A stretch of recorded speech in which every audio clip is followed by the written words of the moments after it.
Assalamualaikum warahmatullahi wabarakatuh. Sebelumnya nama saya Oktavia Rahmawati, saya dari NIM akhir 041, program studi ekonomi pembangunan dari kelas A.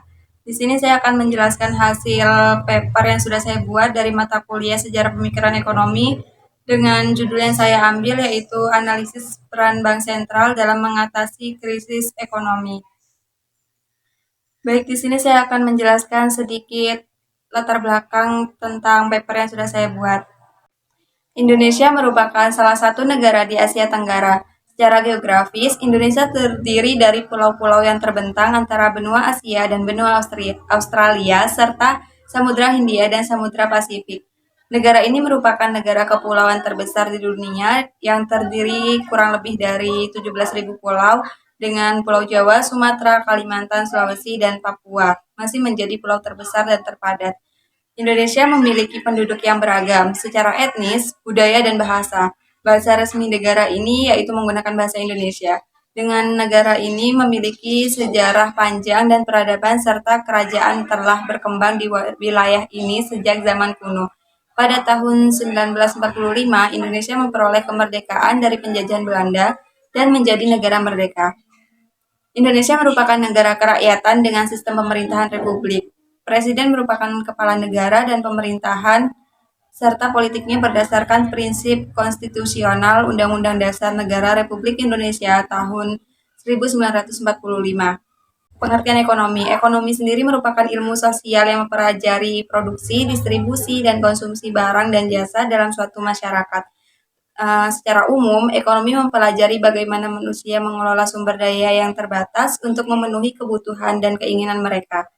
Baik, pada bab pembahasan di sini saya akan menjelaskan poin-poin yang akan saya bahas. Yang pertama ada krisis ekonomi, yang kedua bank sentral, yang ketiga aliran moneteris, dan yang keempat peran bank sentral, dan yang terakhir yaitu sejarah tentang krisis ekonomi. Berikutnya pengertian krisis moneter.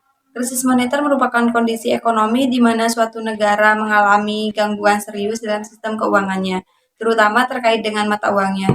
Krisis moneter dapat terjadi karena beberapa faktor seperti keseimbangan ekonomi, tekanan pada nilai tukar mata uang, inflasi yang tinggi, kegagalan lembaga keuangan, ketidakstabilan politik, atau faktor eksternal seperti krisis keuangan global. Selanjutnya yaitu pengertian dari Bank Sentral. Bank Sentral merupakan sebuah lembaga yang bertanggung jawab dalam menjaga stabilitas sistem keuangan dalam suatu negara dan mengatur kebijakan moneter. Tugas utama dalam Bank Sentral yaitu untuk mengendalikan peredaran uang, menjaga stabilitas nilai mata uang, serta menjaga stabilitas sistem perbankan.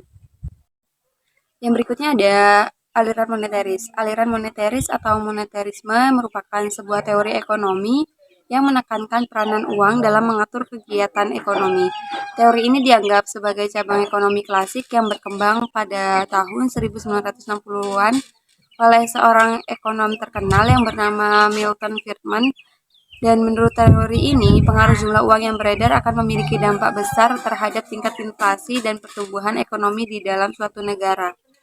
Indonesia sebagai negara berkembang memiliki tantangan dalam menjaga stabilitas ekonomi, termasuk mengatasi inflasi dan mencapai pertumbuhan ekonomi yang berkelanjutan.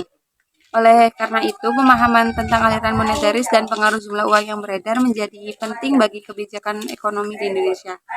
Dan menurut aliran moneteris, ketika jumlah suatu uang yang beredar meningkat tanpa adanya peningkatan produksi barang dan jasa, maka akan terjadi peningkatan permintaan uang yang tidak sebanding dengan penawaran barang dan jasa, sehingga harga suatu barang dan jasa cenderung naik atau akan terjadi sebuah inflasi. Oleh karena itu, untuk mengendalikan inflasi, pemerintah harus mengendalikan jumlah uang yang beredar.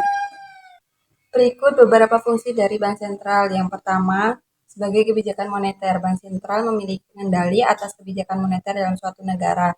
Selama krisis ekonomi, Bank Sentral dapat mengambil langkah-langkah untuk meredakan tekanan ekonomi. Misalnya seperti Bank Sentral dapat menurunkan suku bunga untuk merangsang investasi dan konsumsi, memperluas likuiditas dengan memberikan pinjaman kepada lembaga keuangan yang mengalami kesulitan, atau meluncurkan program pembelian aset untuk meningkatkan likuiditas pasar.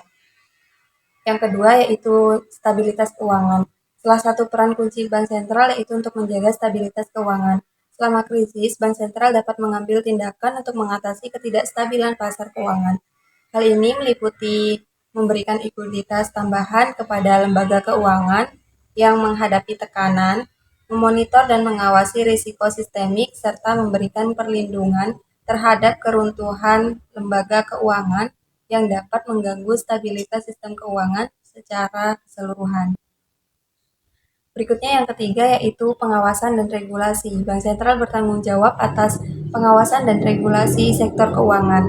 Selama krisis, bank sentral dapat memperketat pengawasan terhadap lembaga keuangan, mengidentifikasi dan mengurangi risiko sistemik, serta menerapkan kebijakan regulasi yang diperlukan untuk mencegah terulangnya krisis di masa mendatang. Penjelasan yang terakhir yaitu tentang sejarah krisis ekonomi. Sejarah krisis ekonomi telah mencatat beberapa peristiwa yang signifikan. Beberapa di antaranya yaitu satu, krisis ekonomi besar yang terjadi pada tahun 1929 di Amerika Serikat dan dengan cepat menyebar ke seluruh dunia. Dipicu oleh keruntuhan pasar saham, krisis ini menyebabkan pengangguran massal, penurunan produksi, penurunan investasi, dan kejatuhan sistem keuangan global. Krisis ini berlangsung selama 1 dekade dan berperan dalam memperdalam krisis ekonomi global. Yang kedua, ada krisis keuangan Asia yang terjadi pada tahun 1997 di sejumlah negara Asia seperti Thailand, Indonesia, Korea Selatan, dan Malaysia. Krisis ini dimulai dengan devaluasi tiba-tiba mata uang Thailand yang kemudian menyebar ke negara-negara lain di kawasan tersebut. Krisis ini ditandai oleh keruntuhan sektor keuangan, penurunan nilai tukar mata uang, pengurangan investasi, dan perlambatan pertumbuhan ekonomi. Yang ketiga yaitu krisis keuangan global pada tahun 2008 yang dipicu oleh gelembung perumahan di Amerika Serikat. Krisis ini mempengaruhi pasar keuangan global dan berdampak luas di seluruh dunia. Krisis ini ditandai oleh keruntuhan perusahaan keuangan besar, penurunan harga aset, peningkatan pengangguran, dan perlambatan ekonomi global yang signifikan. Banyak negara mengalami resesi yang serius dan beberapa bahkan memerlukan intervensi pemerintah untuk mencegah keruntuhan sistem keuangan. Yang keempat, krisis utang Eurozone yang dimulai pada tahun 2009. Krisis ini melibatkan sejumlah negara di kawasan Eurozone yang menghadapi kesulitan keuangan serius. Negara-negara seperti Yunani, Spanyol, Portugal, dan Italia menghadapi masalah utang yang besar dan kesulitan membayar utang mereka. Krisis ini menimbulkan ketidakstabilan pasar, pengurangan belanja pemerintah, tingkat pengangguran yang tinggi, dan ketidakpastian ekonomi yang pada kawasan tersebut. Jadi kesimpulan dari paper yang saya buat yaitu ekonomi mempelajari bagaimana manusia mengelola sumber daya yang terbatas untuk memenuhi kebutuhan dan keinginan mereka. Pada tingkat dasar, ekonomi melibatkan analisis tentang bagaimana individu, rumah tangga, perusahaan, dan pemerintah membuat keputusan tentang alokasi sumber daya yang terbatas untuk memaksimalkan utilitas atau keuntungan mereka. Baik, cukup sekian presentasi dari hasil paper yang sudah saya buat. Kurang lebihnya mohon maaf. Wabillahi taufiq wal hidayah. Assalamualaikum warahmatullahi wabarakatuh.